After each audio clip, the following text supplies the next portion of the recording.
E aí galera, tudo beleza? Eu vim continuar falando sobre os compressores que eu uso na compressão em paralelo do meu Vocal Chain. E hoje nós vamos falar sobre o DBX-160. O DBX-160 foi inventado em 1976 por David E. Blackmer. Nós vamos começar falando um briefing geral de como o circuito dele funciona, para que vocês possam entender por que ele vai ter um resultado operacional de uma determinada forma, como o ataque dele vai funcionar, como o release vai funcionar e como ele vai reagir a cada tipo de transiente que vem para o sinal de input. Assim como o LA2A, ele também tem um circuito de sidechain que realiza a detecção da compressão. Só que, diferente do LA2A, ele tem um detector que a gente chama de RMS208. E esse detector, como o próprio nome já diz, detecta tudo em RMS, ou seja, a média quadrática do nosso sinal de corrente alternada. Vou dar um exemplo para vocês. Se a gente tem um transiente de uma caixa de bateria, ele tem um peak, um ataque bem rápido e um release razoavelmente rápido. Já uma guitarra distorcida tocando acordes durante bastante tempo tem uma pressão e uma continuidade do transiente, um sustain maior. Mas apesar de ter uma detecção em RMS, o DBX-160 trabalha com amplificadores operacionais e com buffering de impedância, que é uma coisa que a gente não vai ver nesse vídeo. O que importa é que isso faz com que ele consiga ter um ataque mais rápido do que os detectores em RMS em geral, dos demais outros compressores. Os outros demais compressores que trabalham com detecção exclusivamente em RMS não têm a capacidade de detectar os peaks dos transientes, ou seja, os ataques mais rápidos e mais proeminentes do sinal de áudio. Bom, agora como é que ele aplica essa compressão no sinal de áudio que entra no input? Ele usa o que nós chamamos de Voltage Controlled Amplifier, que é o quê? Um amplificador com tensão controlada. Esse amplificador com tensão controlada realiza a compressão, ou seja, ele aplica o ratio assim que ele passa do threshold. Mas Alvin, os amplificadores não foram criados para ampliar o sinal de áudio, para dar mais amplitude para ele, mais ganho? Não, nesse caso não. Nesse caso, ele é feito para controlar a tensão de entrada e de saída, ou seja, aplicar uma redução de ganho no sinal e manter uma relação boa de input e output. E ele faz isso automaticamente, o que é demais. Claro, depende da parametrização que você coloca do threshold e do ratio, que a gente vai ver depois como a gente faz isso nesse compressor. Antes da tecnologia do VCA, outras tecnologias foram criadas. E elas tinham o propósito de controlar a quantidade de input e output que o compressor tinha, para que isso ficasse um pouco balanceado. As alternativas eram colocar resistores na entrada e na saída do compressor, ou então fazer aquilo que nós chamamos de feedback negativo, que é simplesmente enviar o sinal da saída do compressor para a entrada com a fase invertida. Só que isso não funcionava muito bem, porque mudava o timbre do compressor. Aliás, funciona, mas muda o timbre. Alguns compressores clássicos usam essa ferramenta para poder mudar o timbre e causar um balanço entre a entrada e a saída, como por exemplo o 1176, que é esse cara da Universal Audio. Isso acontece porque o sinal de entrada do compressor acaba ficando diferente do da saída, obviamente, porque o da saída sofre a compressão, então o formato do transiente muda. Agora que a gente entendeu como funciona o VCA e a detecção em RMS, nós vamos ver como uma emulação desse compressor feito pela Native Instruments e pela Softtube funciona na prática. Vamos lá? Então galera, eu vou manter todos os meus canais do meu Vocal Chain abertos para que a gente não mude muito a estrutura de ganho. Assim vocês podem ter uma noção mais real da cor de cada um dos compressores e de como é afetado o som através da mudança de cada parâmetro de cada um deles. No caso, hoje, nós estamos vendo o DBX-160. O plugin com o qual estou trabalhando aqui para emular o DBX-160 é o VC160 da Softtube Native Instruments. Antes de continuarmos, eu gostaria de fazer uma errata em relação ao vídeo anterior. Eu cometi um simples engano chamando o gain do LA2A de input gain, que é esse knob aqui que a gente vê no T-Rex White Compressor, tá? Que é esse gain, ele é um make-up ou output gain. E a grande diferença do make-up ou output gain para o input gain é que o make-up faz com que o sinal já comprimido seja mais amplificado.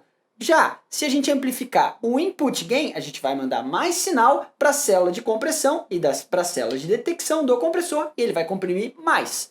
Essa é a grande diferença. Você manda mais sinal para dentro do compressor com o input gain e no output ou make-up gain, ele simplesmente amplia o sinal de saída do compressor. Então, me perdoem por esse pequeno engano. Bom, abrindo aqui o VC160, a gente pode já ver que eu tenho aqui o threshold, que ele controla em milivolts, tá?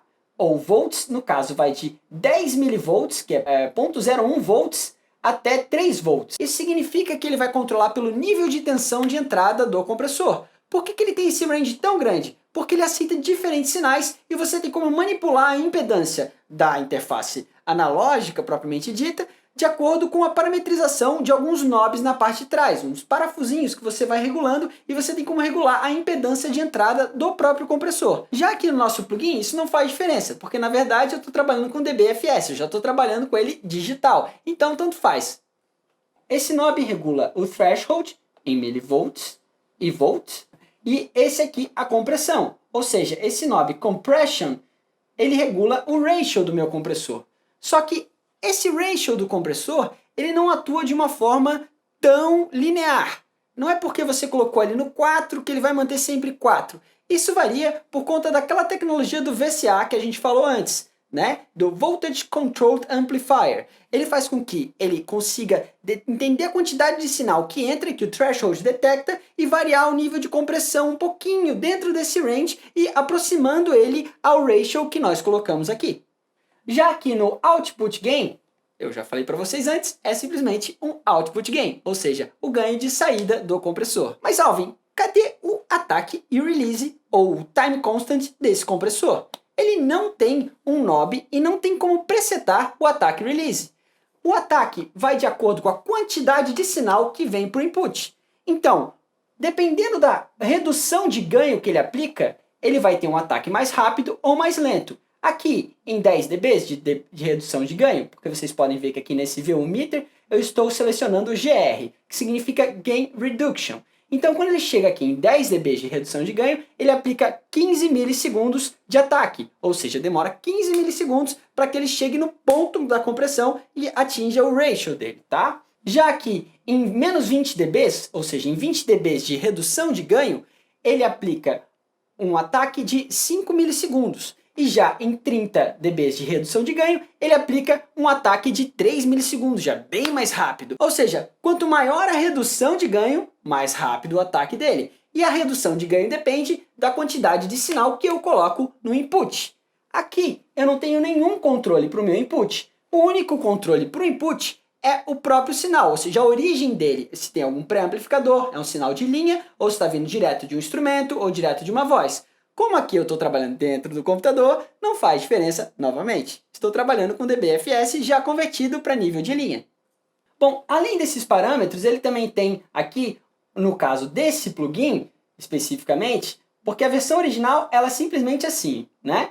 Aí, no caso do plugin e de outros plugins, ele tem aqui um low cut. O que esse low cut faz? Ele simplesmente faz com que eu mande uma informação filtrada para o compressor. Ou seja, se eu simplesmente girar esse knobzinho aqui, eu vou cortar as frequências e somente vou aplicar um filtro que começa aqui em 200 Hz. Não quer dizer que o filtro seja a partir de 200 Hz, só a partir de 200 Hz passe. Ele começa a filtrar a partir de 200 Hz e tem um slope, um decaimento suave do filtro até atingir as outras frequências antes de 200 Hz. Ou seja, no final das contas, mais frequências agudas vão acabar indo para o compressor e menos frequências graves. Claro, isso muda quanto que o threshold vai detectar o sinal e quanto de redução de ganho ele vai ter no final das contas. Já esse controle de dry level permite que eu faça uma compressão em paralelo. E daí eu posso parametrizar quanto que eu quero de compressão e quanto que eu não quero de compressão. Então quando eu mando o drive para o máximo,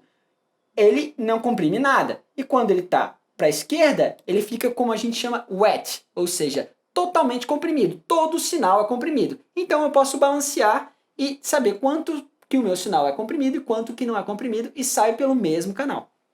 Vamos aqui ver algumas automações que eu fiz no compressor e vocês vão poder entender o porquê que cada parâmetro é muito importante e a diferença que cada um deles faz no resultado final. Aqui vocês estão vendo, eu escrevi as automações nesse canal, que é o canal do DBX 160, e aqui eu tenho a automação de threshold, que é esse primeiro knobzinho que a gente está vendo aqui.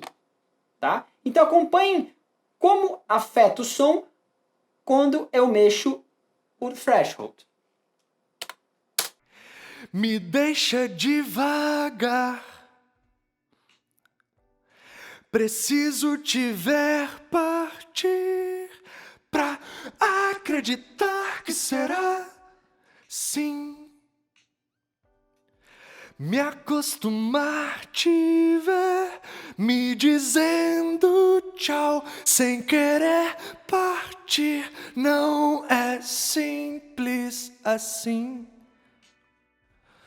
Você parou num mágico suspiro, mágico suspiro, mágico, mágico. Aqui nós temos a automação. Como vocês podem ver, o meu threshold está num nível bem alto, assim, ou seja, ele está aplicando bastante redução de ganho. E quanto mais eu coloco ele para cá, menos redução de ganho ele aplica, obviamente, porque o detector dele vai agir menos. Então, de acordo com cada um dos movimentos que o threshold tem, ele vai fazer com que o ratio seja aplicado mais ou menos, que é o princípio básico de cada compressor. Agora eu vou mostrar o threshold no máximo e no mínimo para vocês poderem comparar e ver a diferença clara que faz dentro do vocal chain. E agora o threshold no mínimo, ou seja, atuando somente quando chega a 3 volts de tensão. É muita coisa. Pra vocês terem uma noção, um sinal de linha tem aproximadamente 1 volt. Me dizendo tchau sem querer partir. Não é simples assim. Você parou num mágico suspiro, mágico suspiro, mágico, mágico. Me dizendo tchau sem querer partir. Não é simples assim. Você parou num mágico suspiro, mágico suspiro, mágico, mágico. Como as frequências mais graves têm que ter maior amplitude para que nós possamos ouvir, elas também têm maior amplitude quando entram no input do compressor. Ou seja, o compressor acaba atuando muito mais nas frequências graves. E eu gostei disso. E com o make-up, ou seja, com o output gain dele, eu acabei trazendo esse corpo grave que o compressor tem. Esse é o propósito desse compressor dentro do meu vocal chain. Ter esse release que ele tem, que é um release que não é linear, que a gente já vai falar sobre ele, e também ter esse corpo maior dentro do meu vocal chain, somando mais grave e mais médio grave. Bom, agora que a gente viu o threshold, a gente vai ver um outro parâmetro. Eu vou voltar o threshold para o ponto que ele estava, aproximadamente aqui, e a gente vai ver um outro parâmetro, uma outra automação que eu escrevi aqui, e vai poder saber bem o efeito que ela causa, né? A compressão causa. Aqui a gente está com uma curva na compressão que é bem alta já aqui. Eu vou mostrar para vocês todo esse trecho. A gente vai no loop, pronto. Me deixa devagar. Preciso te ver partir pra acreditar que será sim. Me acostumar te ver me dizendo tchau sem querer partir. Não é simples assim. Você parou num mágico suspiro, mágico suspiro, mágico, mágico. Percebam como os graves e um punch fica maior dependendo do ponto onde está o ratio. O que significa isso? Significa que o ratio, ele é um ratio, como eu falei para vocês, variável. Só que ele tem uma curva maior e faz com que os transientes cheguem e batam nele, Se ele estiver mais inclinado, ele vai fazer com que isso seja um pouco mais suave, essa percepção do nosso ouvido seja mais suave. E como eu falei para vocês, o release desse cara não é um release linear, ou seja, ele tem uma curva logarítmica de 120 dB por segundo. E essa curva dá a impressão de que o Ni dele é suave, mas na verdade o Ni dele não é nada suave, é um que a gente chama de hard Ni. O hard Ni é essa curva bem acentuada, depois que ele passa do threshold, ou seja, ele aplica o ratio imediatamente. Ele não vai se aproximando do ratio até chegar ao ponto máximo onde ele de fato aplica esse ratio. Agora vamos dar uma olhada naquele High Pass Filter e como a gente pode usar ele, por exemplo, quando a gente não quiser a presença e a compressão dessas frequências mais graves. Tá ok? Então vocês vão reparar que vai perder um pouco desse corpo e que o compressor vai naturalmente atuar menos. Eu vou mostrar para vocês como, retirando essas frequências graves, a redução de ganho fica muito menor e também a sensação de corpo fica muito menor. Me deixa devagar. Preciso te ver partir pra acreditar que será sim. Me acostumar te ver me dizendo tchau sem querer partir. Não é simples assim. Você parou num mágico suspiro, mágico suspiro, mágico, mágico. Então, pessoal, dentro do meu vocal chain eu não poderia ter feito esse low cut filter, que é um side chain, ou seja, mandar parte do sinal não ser comprimido, porque eu queria sim que ele comprimisse essas frequências mais graves, que ele trouxesse a presença delas e um pouco menos de ataque delas, que elas se mantivessem ali para eu manter um corpo da voz. Então é dessa forma que a gente vai balanceando a equalização do nosso vocal chain sem nem usar nenhum equalizador.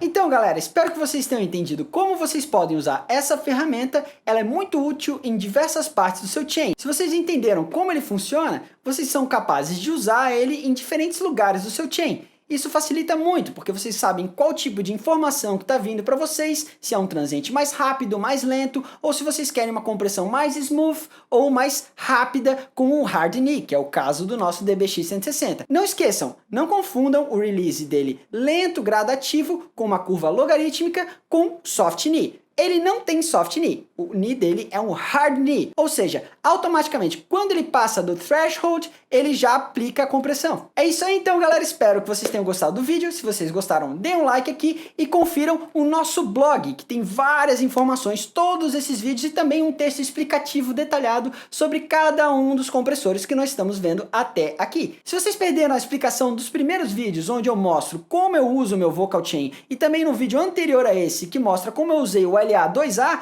vocês podem acompanhar aqui ao lado. E fique atento aos nossos próximos vídeos. Até lá, valeu, abração!